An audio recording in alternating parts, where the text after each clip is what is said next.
Chapter number 4 from the diary of Anne Frank. So पहले Anne Frank के बारे में अगर आपको थोड़ा सा बता दूँ तो ये वर्ल्ड वॉर की सिचुएशन में एनी फ्रैंक जो है वो एक जगह पे फंस गई थी। उनकी पूरी फैमिली जो है वो फंस गई थी जर्मनी में।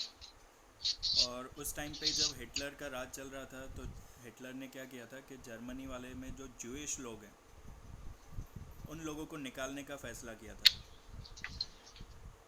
ठीक है, क्योंकि जूइश लोग जो है वो उनके अगेंस्ट थे।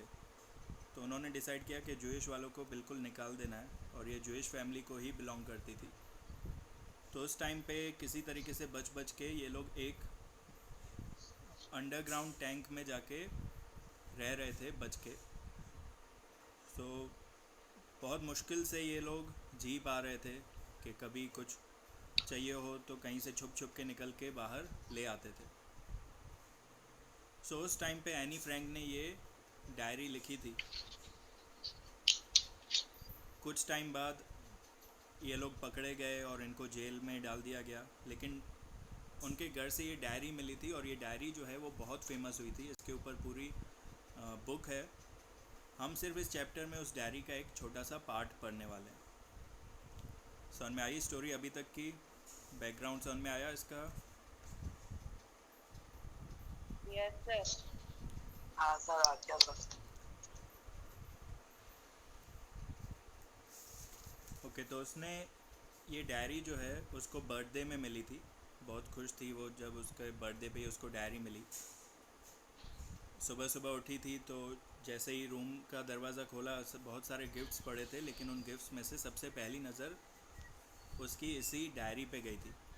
तो उसने डिसाइड किया था कि आज के बाद ज़िंदगी में जो भी मेरे इम्पोर्टेंट इवेंट्स होंगे मैं ये सारे इवेंट्स अपनी डायरी में लिखूँगी। तो 12 जून 1942 से लेके 1 अगस्त 1944 तक उसने अपने सारी लाइफ के जो मेन इवेंट्स थे 2 साल में वो उसने अपनी बुक में लिखे थे। चलो, तो अब हम अपने चैप्टर का स्टार्ट करते हैं। क्या उसकी स्टोरी इस चैप्टर में बताइए वो देखते हैं। Writing in a diary is a really strange experience for someone like me, not only because I have never written anything before, but also because it seems to me that later on neither I nor anyone else will be interested in the musings of a 13-year-old schoolgirl. मतलब जब ये diary लिखना start की तब ये 13 years की थी। तो वो सोच रही थी कि बहुत अजीब लग रहा है डायरी लिखते हुए, क्योंकि डायरी लिखते वक्त अगर मैं किसी को अपनी डायरी जानबूझ के सामने रख दूं कि प्लीज़ मेरी डायरी पढ़ो, तो कोई भी इंटरेस्टेड क्यों होगा? 13 ईयर स्कूल गर्ल है, उसकी डायरी में क्या इंटरेस्टिंग है? तो वो सोचती है क्यों लिखूं, मैं किसके लिए लिखूं, वैसे भी कोई पढ़ेगा नहीं। फिर सोचती है oh well it doesn't matter, I feel like writing, मुझे लिखने की इच्छा है तो मैं लिखूंगी, किसी और के लिए नहीं बल्कि अपनी खुशी के लिए लिखूंगी। And I have even an greater need to get all kinds of thing off my chest. Chest मतलब एक पेटी जैसा होता है, खजाने की पेटी होती है ना, वैसे ही संदूक। उसको चेस्ट कहा जाता है इंग्लिश में। So I have an even greater need to get all kinds of things off my chest. अच्छा, चेस्ट यहाँ पे कि मन का बोझ उतारना है। ओके, चेस्ट का मीनिंग क्या है कि मन का बोझ हमें अपने उतार देना है, जितनी भी चीज़ें हैं वो सब इस डायरी में लिख लेनी है। Paper has more patience than people. ये लाइन जो है वो बहुत ज़्यादा डीप मीनिंग रखती है। Paper has more patience than people. अब किसी को भी अपने सामने बिठाओ और अपनी कहानी सुनाने लगो कि मैंने तो फर्स्ट में ऐसा किया था, सेकंड में मैंने अपनी बेस्ट फ्रेंड को चाटा मारा था। ठीक है, अपनी कहानी सुनाने बैठो, कोई सुनने को इंटरेस्टेड नहीं रहेगा। अपने मोबाइल चलाएंगे, टीवी देखेंगे, कोई भी आपकी बातें सुनने में इंटरेस्टेड नहीं है। ज़्यादा से ज़्यादा आधा घंटा आपकी बातें सुन लेंगे, फिर बोलेंगे यार बहुत बोर कर रहा है, बहुत पका रहा है। लेकिन पेपर आपको ऐसा कोई रिप्लाई नहीं करता। आप जितना चाहो उससे बात कर सकते हो, आप जितना चाहे उसमें लिख सकते हो। इसलिए उसने कहा है paper has more patience than people.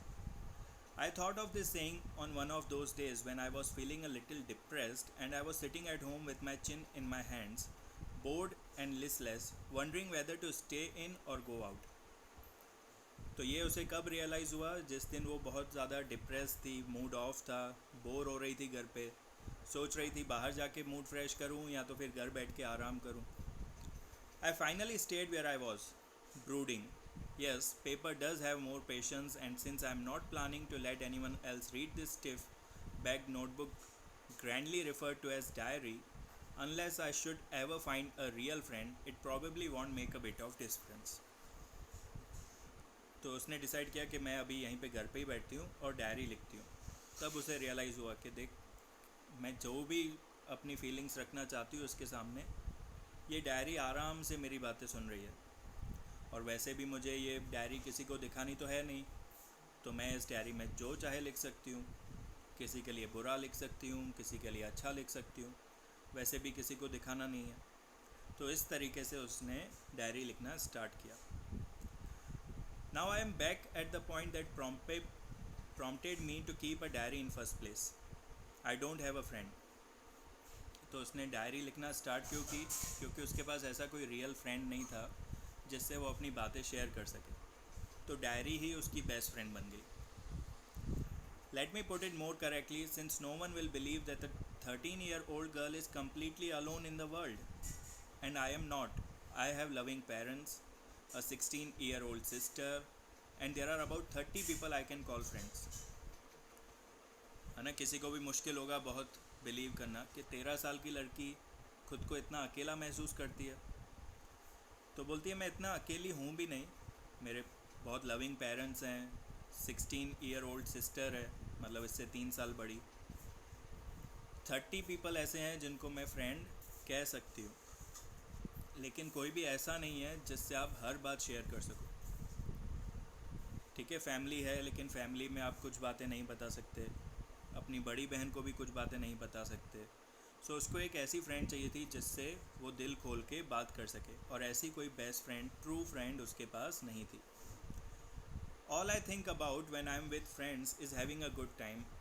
जब भी वो इन 30 फ्रेंड्स के साथ होती है तो टाइम अच्छा जाता है, लेकिन मन की बात वो अपनी बता नहीं पाती.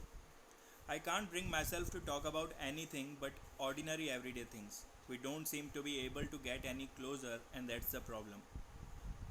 ठीक है, अपनी फ्रेंड्स के साथ वो आराम से बातें करके आती है, मज़े करके आती है, लेकिन उससे ज़्यादा जो मन की बात अंदर से निकलनी चाहिए वो उससे ज़्यादा अब क्लोज़ नहीं हो पा रहे.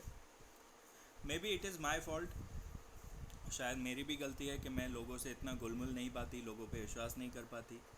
इन any case that just how things are. चाहे कुछ भी हो, लेकिन अब मेरा नेचर ऐसा ही है और नेचर को हम चेंज नहीं कर सकते. This is why I have started the diary.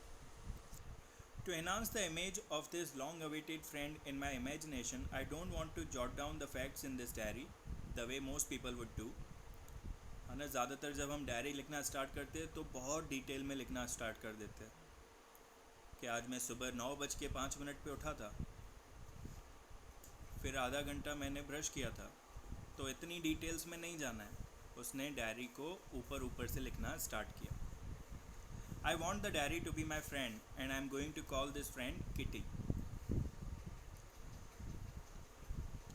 Since no one would understand a word of my stories to Kitty, if I were to plunge right in, I would be better provide a brief sketch of my life, much as I dislike doing so.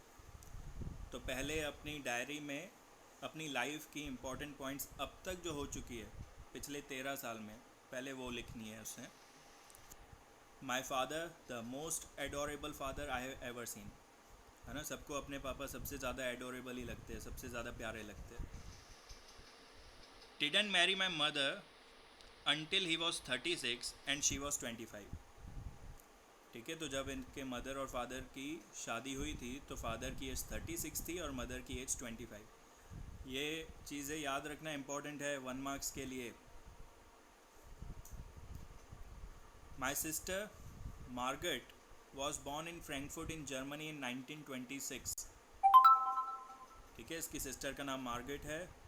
Frankfurt Germany में उनका birth हुआ था 1926 में.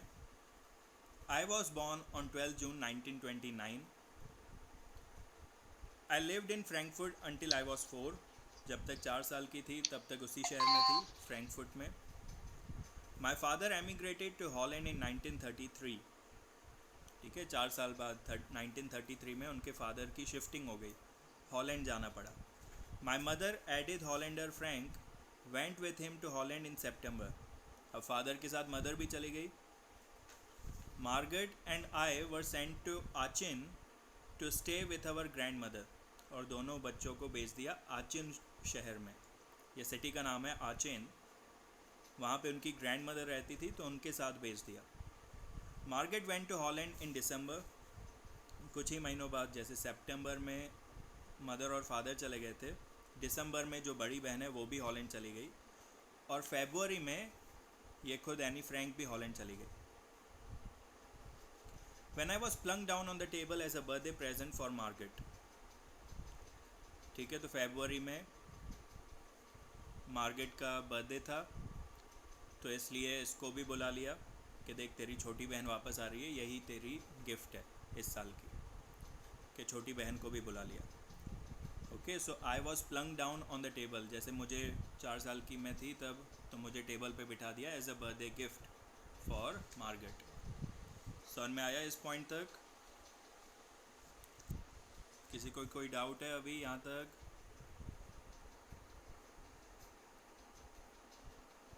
Hello. No doubt. Sir. Okay, I started right away at the Montessori nursery school.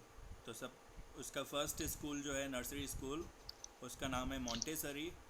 I stayed there until I was 6 years. ठीक है, मतलब 4 साल की उम्र में बैठी थी, 6 साल की हुई तब तक उसी स्कूल में थी. Eight which time I started the first form. In the 6th form my teacher was Mrs cuprous, the head mistress. At the end of the year we were both in tears as we said a heartbreaking farewell. ठीक है, फिर first standard से 6th standard तक थी, और 6th standard में उसके teacher थे Mrs cuprous, the head mistress यानी प्रिंसिपल. तो 6th स्टैंडर्ड में जब उसे वो स्कूल छोड़ना पड़ा, तो दोनों ही के आँखों में आंसू थे, एनी फ्रैंक के आँखों में भी और मिसिस क्यूपरस के आँखों में भी. In the summer of 1941, 1941 यानी ये 12 साल की हो चुकी है. Grandma fell ill and had to have an operation.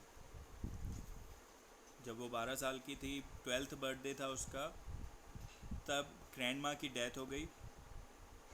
Sorry, grandma fell ill and had to have an operation. उनका ऑपरेशन हुआ उस टाइम पे, इसलिए उसका बर्थडे जो है वो नहीं मनाया गया क्योंकि सिचुएशन घर में बहुत सीरियस थी.